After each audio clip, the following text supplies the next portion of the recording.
Hello, welcome. My name is John Buck, and I am the president of the Stoutsburg Sourland African American Museum. The museum is located in Montgomery Township on 189 Hollow Road in Skillman, New Jersey. The museum is housed in the former Mount Zion African Methodist Episcopal Church. The church was built in 1899 on land donated by the True family. These are a founding African American family of the Sourland Mountain Region. So welcome, come in and join me as we take a step back into history. Soon and very soon, we are going to see the King. Soon and very soon, we are going to see the King. Soon and very soon, we are going to see the King. Thank you for visiting with us at the Mount Zion African Methodist Episcopal Church in Skillman, New Jersey. My name is William Stives, and I have been described as a patriot and a devoted Christian. Historians have said that my wife Catherine and I were two of the earliest, if not the first, African American settlers to this area of the Sourland Mountain. When I was 18 years old, I joined the Continental Army as a fifer, and 5 years later, I was discharged as a private. I served in many battles and received the Badge of Merit for my 5 years of service, the equivalent to the Congressional Medal of Honor. And if you look closely at my discharge papers, you will see that they were personally signed by General George Washington. 6 years after my discharge, I married Catherine Van Noy of Somerset, New Jersey in 1789 in Sourland on Mountain Church Road. Catherine and I had 10 children together, and by 1820 we owned 22 acres of Sourland Mountain land. You know, there's a mystery that remains about me to this day. No one knows where I was laid to rest.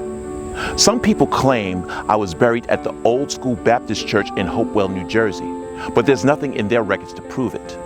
And if I was, I would have been placed away from where the white folks were buried. Because as a black man, though a member of the church and a decorated Revolutionary War veteran, I couldn't be buried in their section. Some of my white descendants didn't find this out until a couple of hundred years later. And here's another mystery about me. To this day, no one knows where I came from before I joined the Continental Army. Was I always free? Who knows? I guess you can say my life started on the Sourland Mountain with Catherine, my children, and my grandchildren. Sourland Conservancy is a nonprofit organization. Our mission is to protect, promote, and preserve the unique character of the Sourland Mountain Region. In 2011, the Sourland Conservancy held a fundraiser and applied for a grant from the Montgomery Landmarks Commission to restore the building. And then in 2014, Bev Mills and Elaine Buck, who had been doing historic research on the African American history of the area, they wanted to share the story. They wanted to share their research and let people know about the important story that they were uncovering right here in the Sourlands. And so the Sourland Conservancy partnered with the Stoutsburg Cemetery Association on a project, the Stoutsburg Sourland African American Museum. And now what began as a Sourland Conservancy project has become its own nonprofit. The mission of the Stoutsburg Sourland African American Museum is to tell the stories of the unique culture, contributions, and experiences of the African American community in the Sourland Mountain Region. The Mount Zion AME Church is a wonderful example of a small rural African American church, and it's really one of the few in New Jersey that's in such good shape. As you can see, it's a simple wooden structure with a gabled roof, and we have spent some time restoring both the outside and the inside of the church and plan to do some major restoration in the next several months. We are so fortunate to be able to partner with Montgomery Township and the DNR Greenway Land Preservation Group to be able to acquire this beautiful land behind us here, of which an acre, just over an acre, which is designated for our educational cultural center of the Stoutsburg Sourland African American Museum. And we're just so grateful that we are able to be able to have this space. We just had a meeting with the architects, Mills and Schnoring, and they have provided us with details. First on the restoration of Mount Zion, the church building, and then they'll be moving from that to the master plan for the site that's owned in common by Sourland Conservancy and Stoutsburg Sourland African American Museum. They'll be working on elements including an education center, an exhibition space, and office space for both organizations. I think one of the first things that you will experience when you visit the museum is that you will learn about the African American story, which largely goes untold. This is a group of people that has been here since the colonial time. These are people that have been here before the United States was the United States.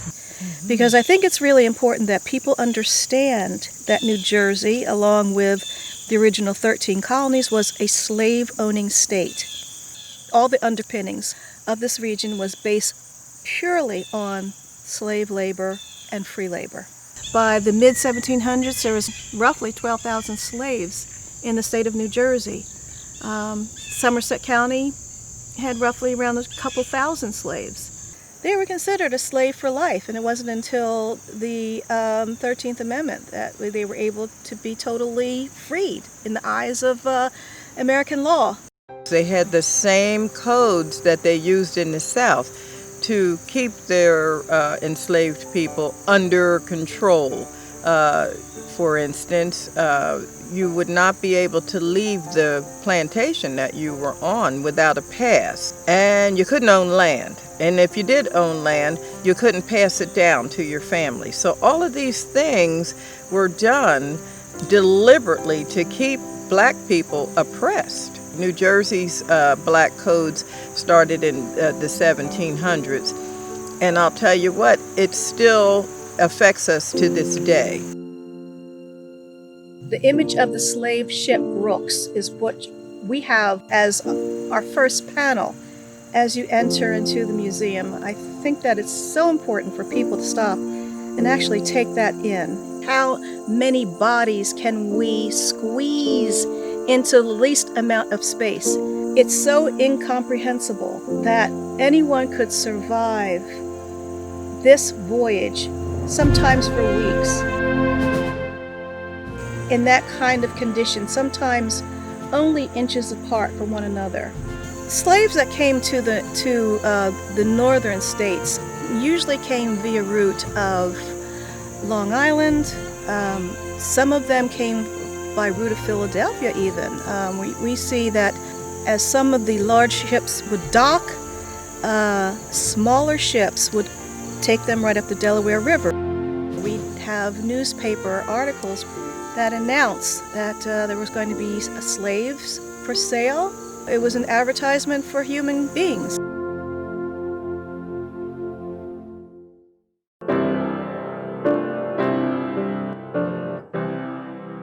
There were slaves in the Sourland Mountain area that worked on the peach orchards. There was said to be upwards of 4 million peach trees in our region, and the enslaved Africans would work on these peach orchards, and really they were owned by the prominent families in this area. You can't really total how many slaves that we have in our area, but we do know the names of some of the enslaved people, and some of them were right here at this church. They were the people that founded this church. The enslaved people that worked on these farms, they needed a place of their own to worship because they were being taken to church by their masters, and then they'd be separated. Keep in mind, Richard Allen was the original founder of the AME, and so he actually was in our area, and when he came to this area, he did a lot of preaching, and he was here for about 6 months in the Pennington area. And then after he leaves, that's when some of these churches started popping up, the Bethel AME Church and this Mount Zion Church here in Skillman.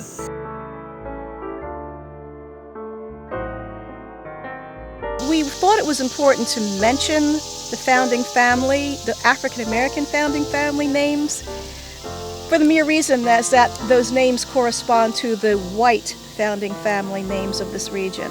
So we had a panel made explaining how that happened and explaining the relationship and how these names mirror one another and how it came from the legacy of slavery and how these people remained here in the mountain and made their homes here, and some of those people were the founders of this church, and how important it is to know this history and why this history is important, because when you connect these dots, you're able to see how we were all connected. For instance, the Grover family, the Trueheart family, the Nevius family, Blackwell, all part of the Hughes family, the Harrison family. Harrison, yeah. The Jones family. Yeah.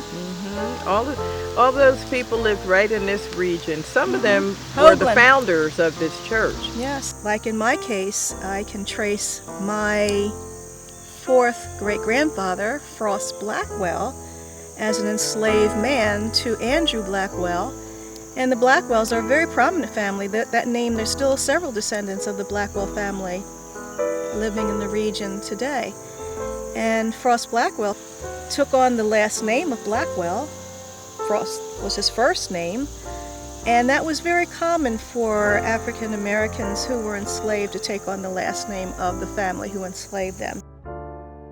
A runaway ad would be for runaway enslaved Africans that have run away from the slave master, and they put a bounty out for them, and they wanted their slave back. And so in a couple cases for my family, the Waldron family, he ran away a couple times. He was really clever at how he would dress up and run away, and he spoke 2 different languages. So he really was very clever getting away. So I don't think life was too good for people.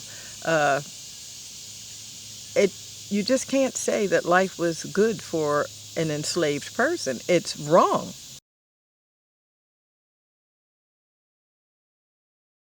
When I was a young lady, we would come here and fellowship with this church, and I just can remember the music. Walk in the light, beautiful light.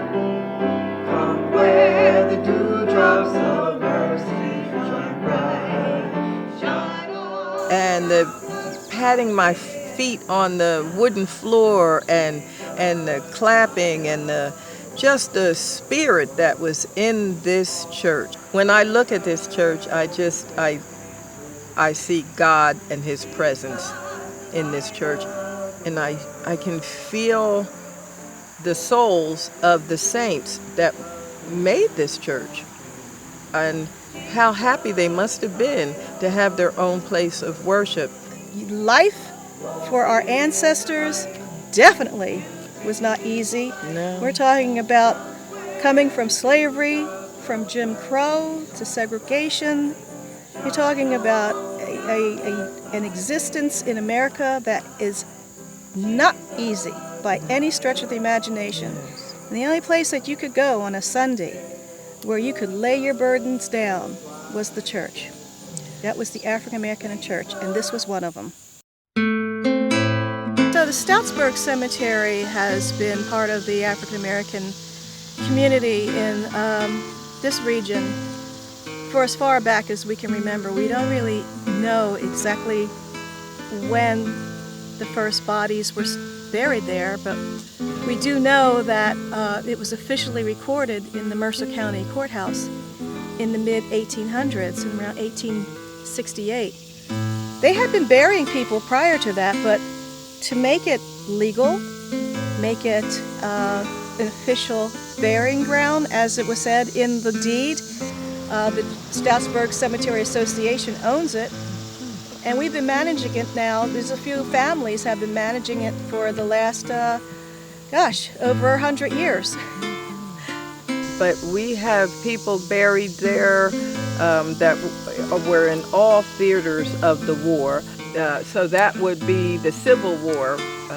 We have the 10 to 12 known graves of the United States colored troops. And we're really proud of them. Our Fund Development Committee is putting together a very important packet to individuals, businesses, foundations, corporations, grantors, with information about ways that people who would like to support our mission can help us. We really are excited about the research that we have found. We want to share it with the people in the community here and with education, the schools. We want to put this information that we have found into our school curriculums. Yes.